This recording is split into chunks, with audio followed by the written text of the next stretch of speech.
Hello, everybody, and welcome to Right Here, Right Now, live Buffalo football talk presented by Forefathers Organics. I'm your host, Alex Brasky, alongside my co-host, Ajay Cybulski, here for the Batavia Daily and Livingston County News. Each week, we'll discuss Buffalo's favorite football team, along with all the comings and goings from Orchard Park, thanks to our friends at Forefathers Organics in Dansville. Unlock the power of nature with Forefathers Organics, your premium CBD store. We offer the highest quality CBD and hemp products to liberate your mind, body, and soul, helping you live happy and free. Our mission is driven by excellence and transparency, using cutting-edge scientific methods to combat stress and target issues at their source. From potent ingestible CBD to soothing topicals, all our products are USDA certified organic. Discover all natural wellness from farm to table. Visit forefathersorganics.com for more information. All right, AJ, some Sunday morning football on tap for NFL fans everywhere, and they've been treated to a putrid performance put forth by Aaron Rodgers and the New York Jets. Bills fans everywhere rejoicing over the continued downfall of the veteran quarterback. Your thoughts on that game? Minnesota leads 17-7 at the half. Rodgers with a pick six, another interception, a bunch of overthrows, has really looked poor in this game. They did put together a touchdown drive right before the end of the first half, so salvaging what was a dismal effort from the New York Jets throughout the first half. Yeah, first off, I want to be first to say, I've said on this show in the preseason that the Jets were going to be a problem for the Bills, and I still could see that being the case because I think the Jets defense always plays well against Josh Allen and the Bills, but they're on the verge here of becoming 2-3 unless they miraculously, Nate Hackett and Rodgers figures it out and Lazard's not dropping footballs and they actually utilize Breece Hall in the run game. But there's just a lot of question marks across that offense, and I think it's a big game for the Bills in terms of this one too, because if you win, the Dolphins and Patriots play, so one of those teams will get to 4 losses. So you could have a really big lead. Both teams could be 2-3. If the Jets lose, they'll be 2-3, and then the winner of the Dolphins Patriots game will be 2-3. So you could be looking, if the Bills go 4-1 here and beat Houston, a nice cushion here to start the season after what some people thought before the season, right, the Bills would be in such a deficit, right, because of the tough schedule and how they were looking at that. So all in all, I think the Jets are a complete disaster right now. They're finally calling penalties on Sauce Gardner. I tweeted out that he might need the boxing gloves like Kyrie Elam did at rookie training camp a couple of years back. So it's just a complete disaster. But I think the Jets are still in this game, but it's looking kind of bleak right now. And the Bills should be happy that their AFC foes are struggling this bad to start the season.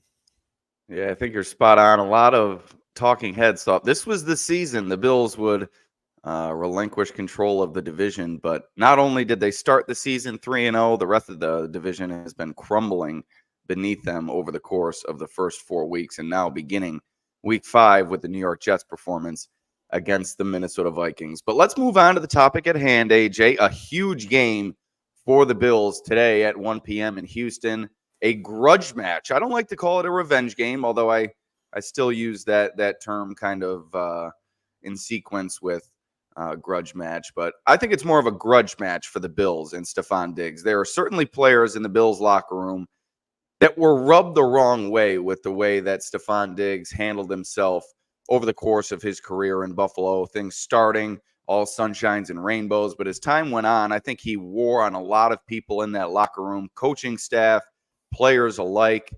Josh Allen and Diggs both downplaying the whole revenge game aspect in the media this week, but I don't think there's much love lost between those two and many other players in the Bills locker room. And it'll be interesting to see the pregame interaction that's expected between Allen and Diggs. I asked Allen about it earlier this week if he would seek that out with the Texans wide receiver, and he said he indeed would, and he hoped the favor was returned. He was sure that it would be. Said that he and Diggs haven't really spoken much or at all for that matter since the trade was made.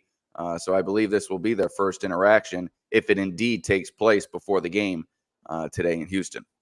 Yeah, that's what all the eyes are going to be on, unfortunately. That's what the national media wants. I think a lot of fans also want to see that. I'm sure Bills fans right now are scrolling through Twitter, refreshing their feeds to see the interaction. Diggs will probably do his thing and act all happy and then probably go CJ Stroud, like, let's kill these guys, screw Josh Allen, whatever the case may be. But Josh Allen, I don't read too much into things, but the only thing I'm worried about, and before we get too deep into this matchup, is I know Josh Allen wants this game bad. And you could say, and I know that's every week, and he always says in the media, it's 1 week at a time, and that's all that matters. But this game does matter more. Not only did Diggs, after last season, kind of go on Twitter and question Allen's success without him, but he also, just how that relationship kind of ended and how they haven't spoken since the trade and stuff like that. So I'm a little worried that Josh might try and do a little bit too much at times and really try to, make his team win. And sometimes that works out, right? Sometimes you see Josh Allen go full Josh Allen mode and ride the roller coaster, but it works out. That's the only thing. I could see him getting a little too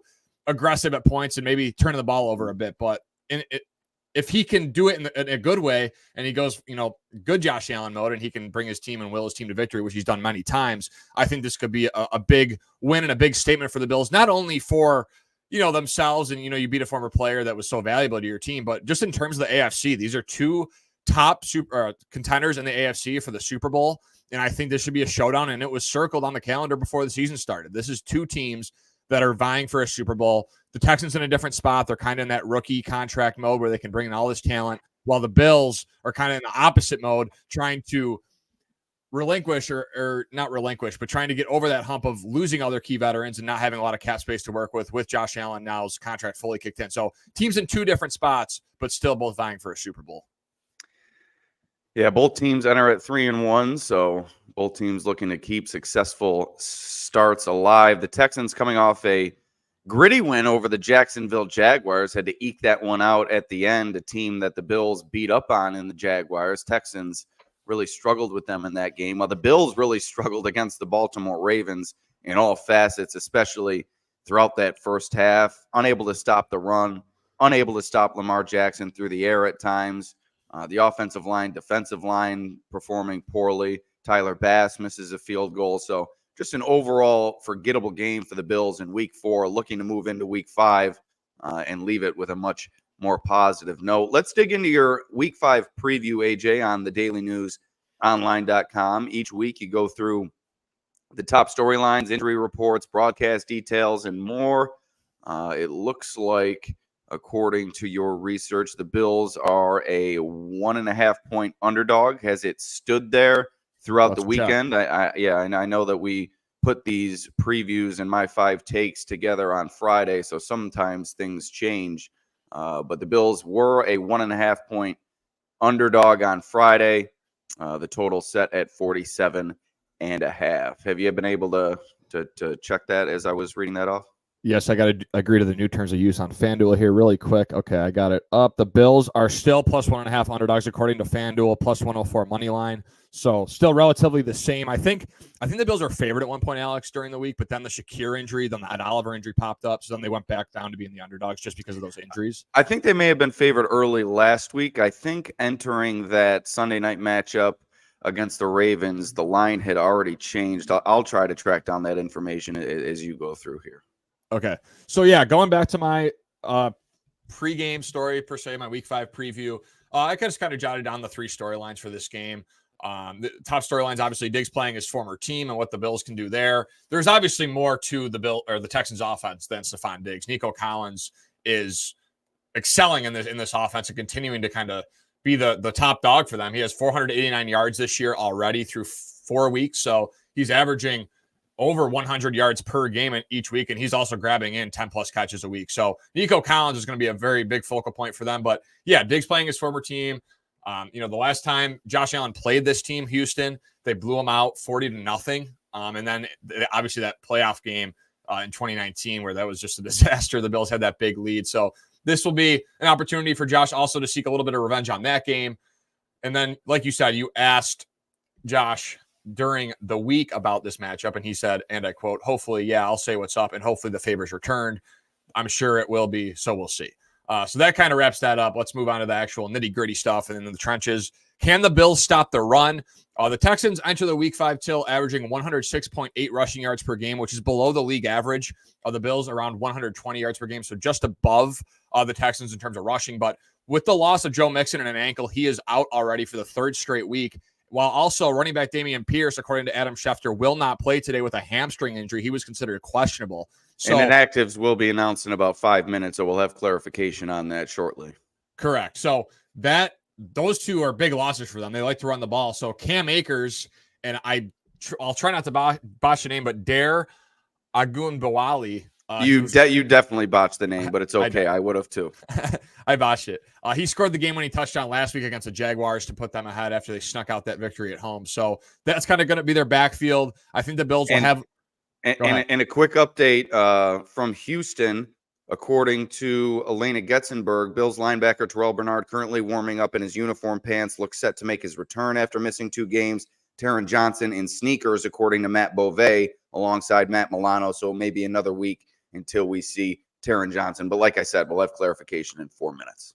Right, which is how you kind of felt right before the week. I feel like you felt that you always, I asked you throughout the week, obviously, because those are 2 important players. Like, what's Taron Johnson's status? What's Bernard's? You really felt confident Bernard would return, and Johnson probably needed another week. So, yeah, that's all with the rushing game. I think the Bills need to stop it, allowing almost nearly 200 yards last week. And then last but not least, before we get to this question, Bernard will certainly help in that regard, stopping the run, diagnosing things, getting people set up correctly. So I think that goes right in line with what you were saying. Right, and Brandon Dean elevated to the practice squad, so we'll see what he can do. He had a solid preseason, so there's some extra juice there. And then also, how will the Bills' offensive line respond, Alex? After the first few weeks, they only allowed 2 sacks to Josh Allen. They go into that Week 4 matchup, and Kyle Van Noy, the AFC Defensive Player of the Month, was kind of a game wrecker.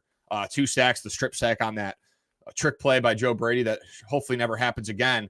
So the Houston is tied for 4th in the NFL with 14 sacks through 4 weeks. So they're a team that gets to the quarterback. They have Donnell Hunter. They have Will Anderson Jr. Their interior, Mario Edwards Jr. They have some depth there too as well. So will this Bills offensive line be able to regroup and protect Josh Allen? Because that's ultimately going to be the key in this game, will be protecting Josh Allen and also stopping the run on the defensive side. Early question from Kevin Redzeminski. We got to love that. I think another Polish guy, 3 Polish guys here in the chat on a Sunday morning. Just what a time to be alive right here, right now. But Kevin, who gets the most snaps today between Tyrell Shavers, Zion Logue, or Branson Dean? I think I'm going to go with Logue here. I think they brought him in for a reason. Defensive tackle, I think a position you can plug and play. You saw it last year with Linval Joseph.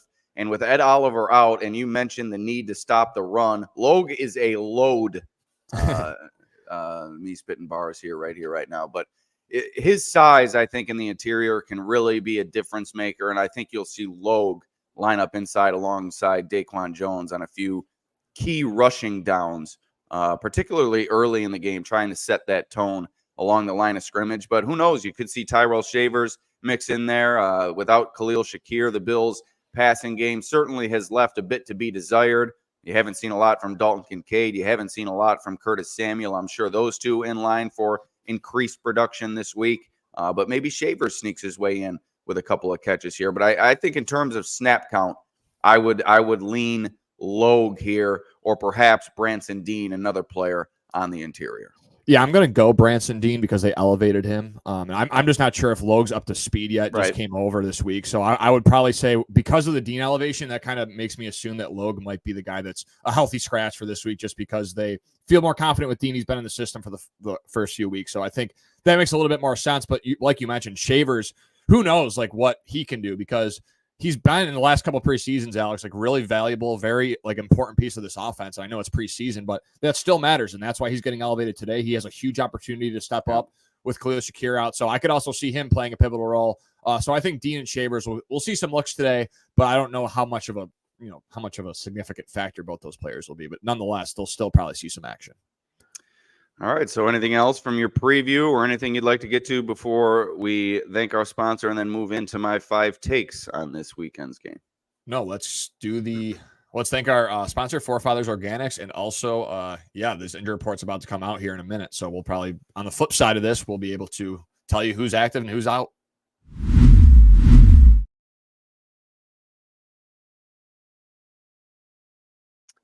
At Forefathers Organics, their mission is to liberate, educate, and innovate with the highest quality CBD and hemp-derived products for your mind, body, and soul so you can live happy and free. Visit them at 87 Franklin Street in Dansville, online at forefathersorganics.com, or call them at 585-335-2223 to learn more about the products they offer. Unlock the power of nature with Hit the wrong thing.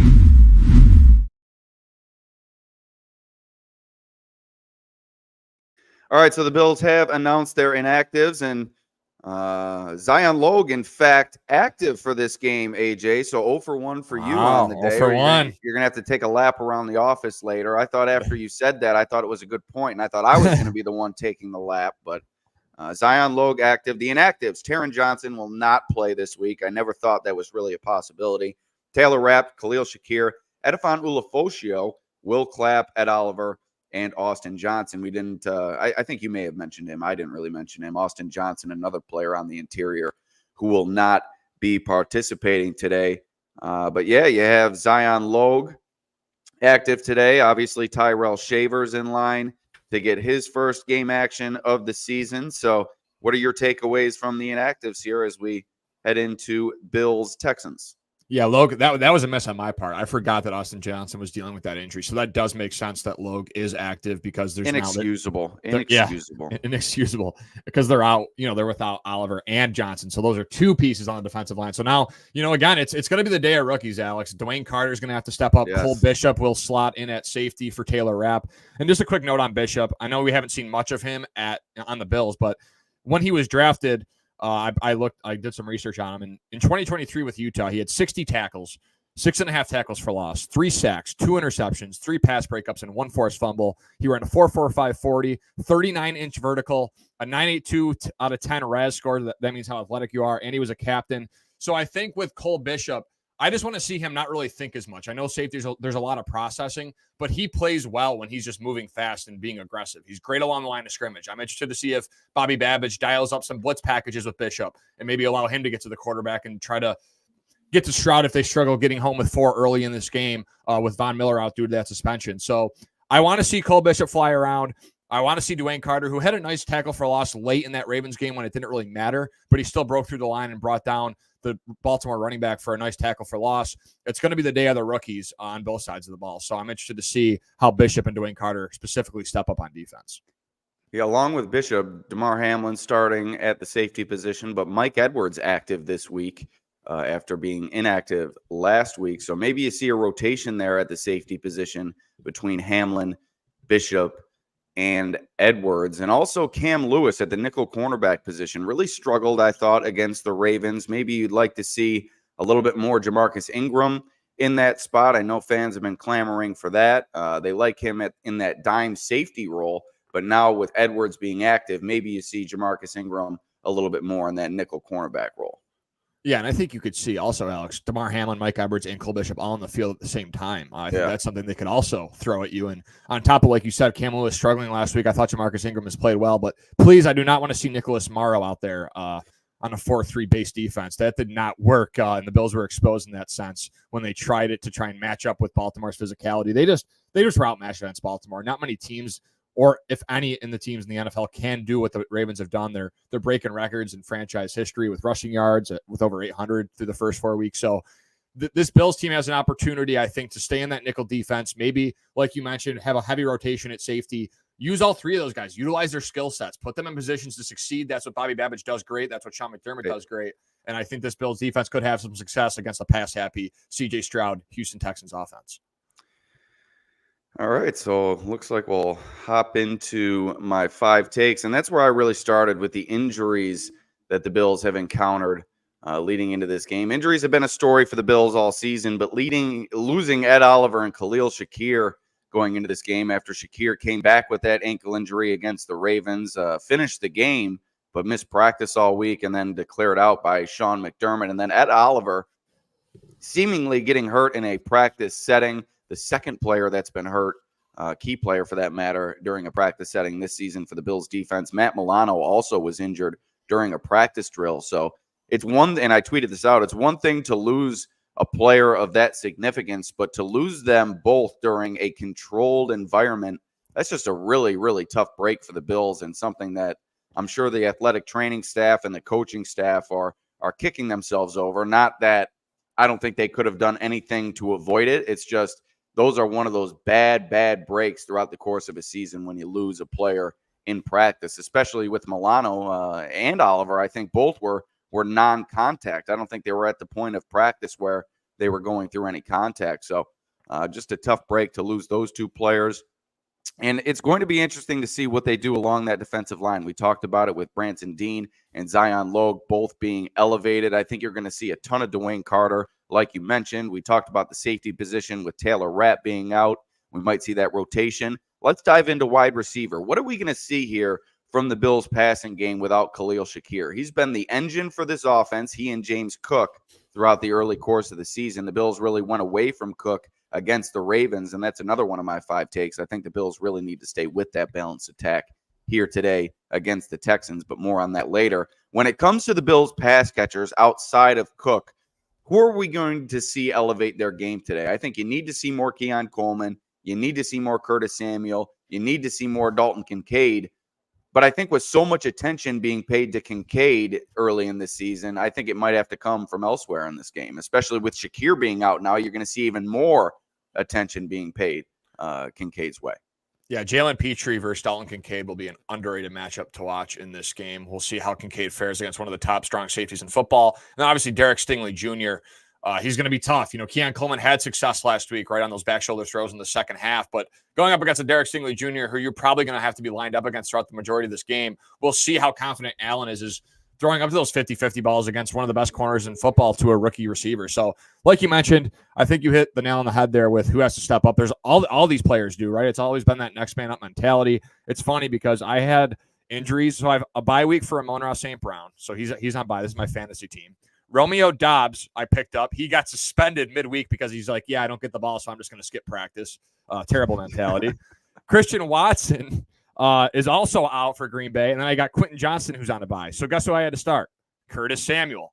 So he's projected 6.57 points on Yahoo Sports. But this is going to be the Curtis Samuel game in terms of if the Bills do want. Well, you're hoping so anyway. Yes. And I think the Bills need Curtis Samuel as well because his presence in the slot, his yards after the catch ability, it's just not been utilized a lot. And the gadget plays will work, but you need to implement him as a pass catcher in this offense.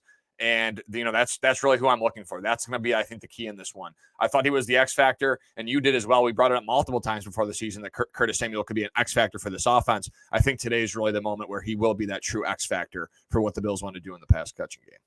And quite honestly, I think I've seen too much of Curtis Samuel out of the backfield. I like that element of his game, being able to take those snaps and work into space along the edge. But why don't we get him on the outside and let him actually catch some passes in normal route running situations? It's what he's built his career on. Get him out there, get him in a comfortable situation, and have Joe Brady have a rebound performance today. He is also another person in need of a rebound performance this week. You mentioned the trick play, but overall, I just thought Joe Brady, his first questionable play calling effort of the season, just didn't seem to have any type of structure or rhythm to what he had going on. And like I said, I thought he abandoned the run much too early in that game when James Cook was really one of the players that was a bright spot for the Bills offense early against the Ravens. He was ripping off 7-yard gains more often than not. And then game script kind of got away from the Bills, and that really eliminated the possibility of the running game. But even before that,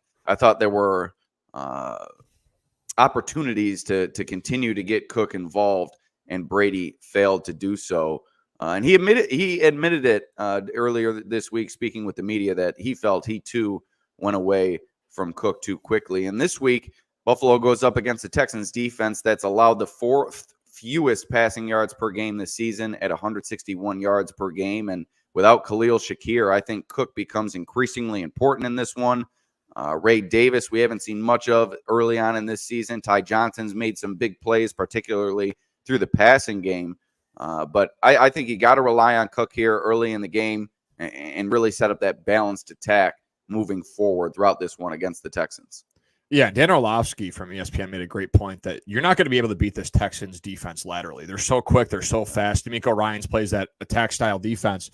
They're going to have to start beating this team. If they want to win this game, they're going to have to make some plays over the top, and that's what this Bills offense has kind of lacked so far. As good as they've been, averaging still over 30 points per game through 4 weeks, they have struggled with, beating teams vertically. And when you're playing a Texans defense, that's how you're going to have to win sometimes, to open up that stuff underneath. So I'm interested to see how this Bills offense attacks, Houston. And if they stick to the kind of underneath stuff, or they try and get, a little bit more down the field, 10 to 20 yard passes, try and get Josh Allen in a rhythm early. We'll see how they look in that. And you mentioned Samuel. I think in that regard, down the field, I think that screams to a Keon Coleman game. You saw a couple of nice catches from him down the field, albeit they followed a big drop down the left sideline.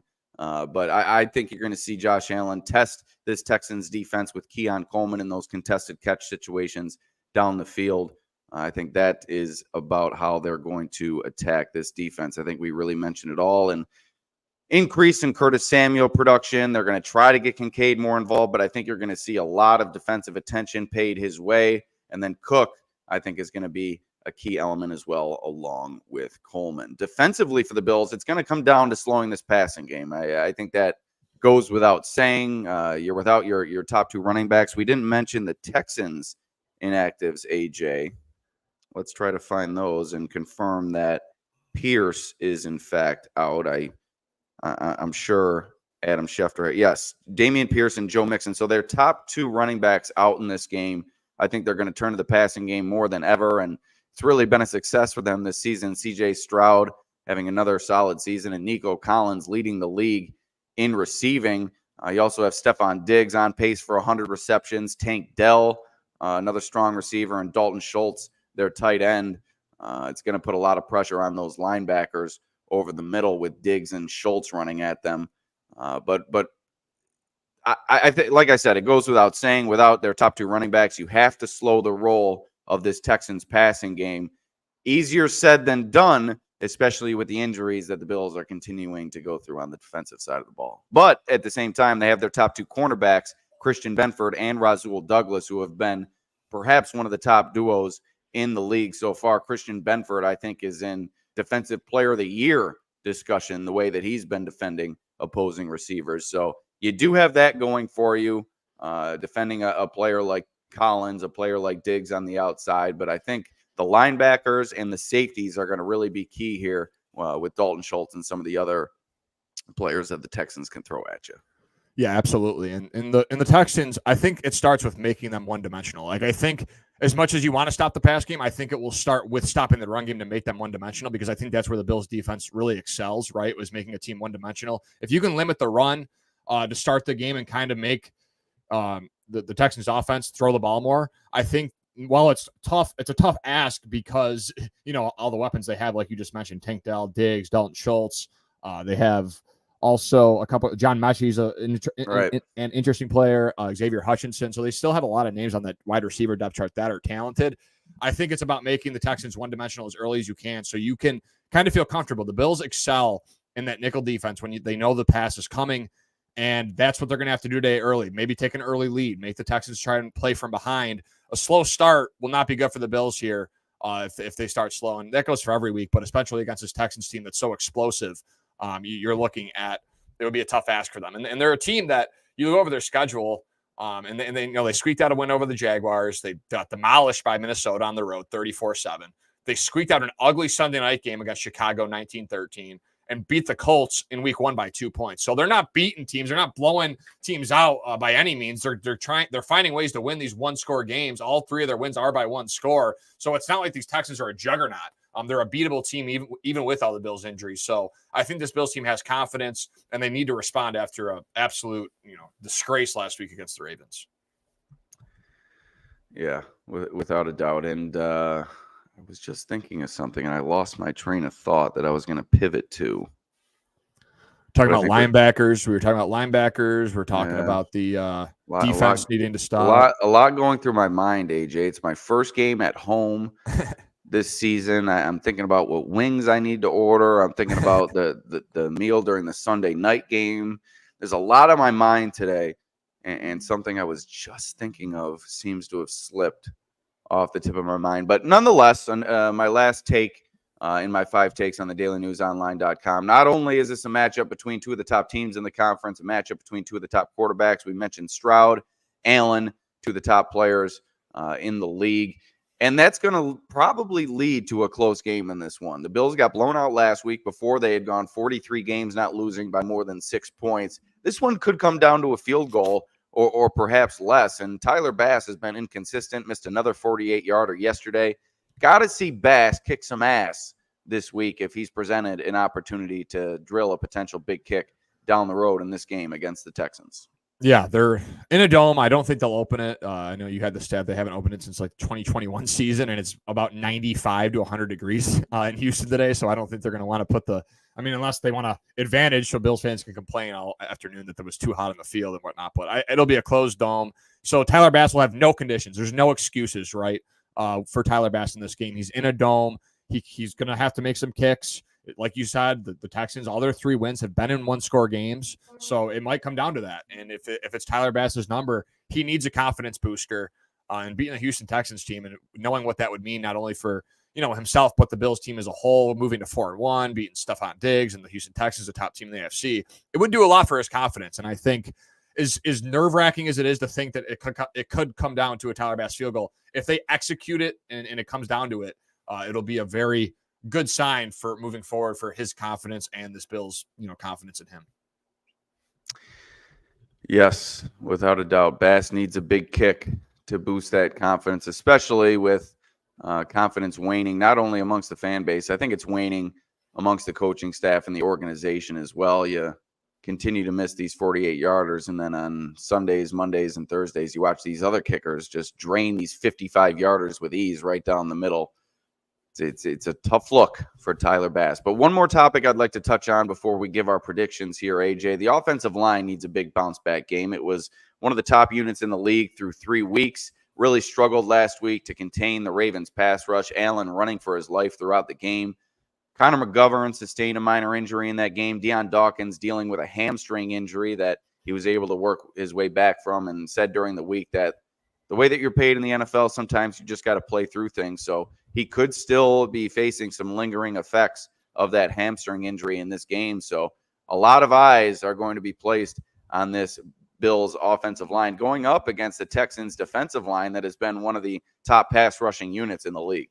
Yeah, Will Anderson Jr. and Donnell Hunter. I mean, Donnell Hunter's been doing it for years, right? In Minnesota, he's been a consistent 10-plus sack guy. Will Anderson, Houston moved a lot of pieces to go double dip there in the top of that first round a year ago or 2 years ago now to get Stroud and Will Anderson. They gave up a lot of pieces, and he was just phenomenal at Alabama. He's got such great, tenacity. He's got a great motor, and on top of it, he's a freak athlete and can win in multiple ways. So this Bills offensive line is going to be tasked with a tough Texas defensive front today, and it goes back to to protecting Josh Allen. That's going to be the key, and Allen also, again, not getting too aggressive and trying to stay calm, relax, know the moment, and not force the ball down the field and turn the ball over. So a grudge match coming up against Stefon Diggs and the Texans and the Buffalo Bills. And like I said, everybody kind of keeping their eyes on a potential pregame interaction between the two. I have not been scrolling social media. Let's see if we've seen that yet. It looks like we may have. Mike Catalano posted. Yes, Dan Fates stopping by to say hello, but just kind of running past the media. Didn't really see anything more than that. So I don't think we've seen that yet, a potential interaction between he and Allen. I am now curious if we will see that between the two. I figured we may have seen that already, but we'll keep our eyes on that. And or actually, yeah, that was Catalana who tweeted that. I had Fates on the retweet. But a lot of eyes are going to be placed on that. It's going to be a lot of the conversation on the broadcast. And you mentioned how the national media has kind of ran with that. I think the local media has really picked up on it this week. I think before this week, we were really trying to keep our eyes away from this Week 5 matchup. But obviously, the fans have it on their minds. The fans want to see the Bills go in there and shut Stefon Diggs down.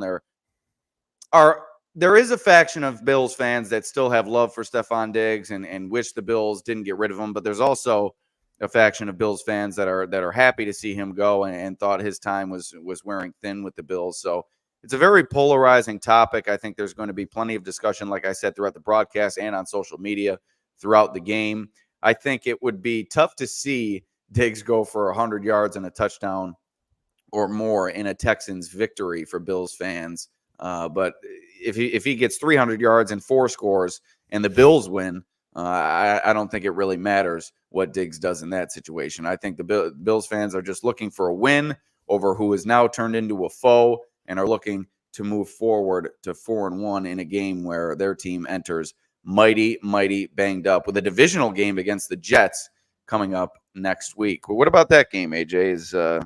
I was going to say, Jets are 1st and 10 on the Minnesota 16. The Jets are punting it away. Rodgers limped off the field. Jets roughing the punter, so the Jets drive stayed alive. He was heading to the Blue Medical tent, then ran back onto the field, and now the Jets are in Minnesota's red zone, 2nd and 8 on the Minnesota 14, down 10 with about a minute left in the third. So the Jets are making a push here in the second half, and they could potentially make this a 1-score game here shortly.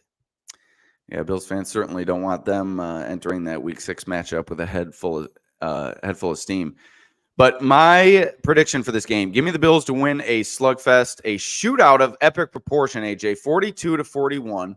I think with Khalil Shakir sideline, Cook is going to explode for a big game. Kincaid's going to finally surpass 50 yards receiving in a game on the season, and Allen's going to outduel Stroud in a memorable, Week 5 matchup. Yeah, I got the Houston Texans winning this game. This is the first time I've picked. This is the first time I've picked against the Bills this season, and I feel just with the injuries on the offensive side of the ball, no faith. I think this Texans team has done a good job, and I think they're just going to be too physical and too explosive offensively for this Bills defense to handle. I think it's going to be a close game, a tight game. It's going to come down to the end, but I got the Texans winning 24-20 in Houston, the same score as last week that they won at home. So give me the Texans 24, Bills 20. And then again, if the Jets can sweep this one out and make a comeback, both teams could be 3-2 next week on that Monday night showdown. But nonetheless, if the Bills do win, move to 4-1, which would be the best case for Bills fans, while the Jets lose and fall to 2-3, Bills fans will be feeling a lot better come 4:30-ish this afternoon. So we'll see if the Bills get it done, but I got the Texans here this afternoon in Houston, and Diggs gets his revenge. Before we get out of here, we'd like to thank our sponsor, Forefathers Organics in Dansville. Unlock the power of nature with Forefathers Organics, your premium CBD store. We offer the highest quality CBD and hemp products to liberate your mind, body, and soul, helping you live happy and free. Our mission is driven by excellence and transparency, using cutting-edge scientific methods to combat stress and target issues at their source. From potent ingestible CBD to soothing topicals, all our products are USDA certified organic. Discover all natural wellness from farm to table. Visit forefathersorganics.com for more information. All right, AJ, looking forward to the first Bills game of the season in my friendly confines. Any recommendations in terms of food, wing flavors? What do you have on the docket today? I think my mom is making some sauce. So we're going to go with the pasta, meatballs, and homemade sauce. I mean, you can't beat it. I'm sure I'll probably just make my go-to sandwich, my salami provolone mustard sandwich for lunch, and that'll be that. And then write my game story, do our post-game show, hopefully discussing a Bills W, and then mow down on some sauce, enjoy some 425 second half games, and watch a Sunday night game tonight. So it's going to be a good day. It's always a good day when it's October, and the Bills are playing and football's back. So it's a nice Sunday here. Yeah, a little chill in the air, the smell of pizza and wings wafting throughout Western New York. Bills on the road against the Houston Texans. We have one more comment here from John Robert. I don't know how much it adds here, but yes, Zion Logue, huge dude. That's going to do it for us on the pod. We will see you next time. Peace out.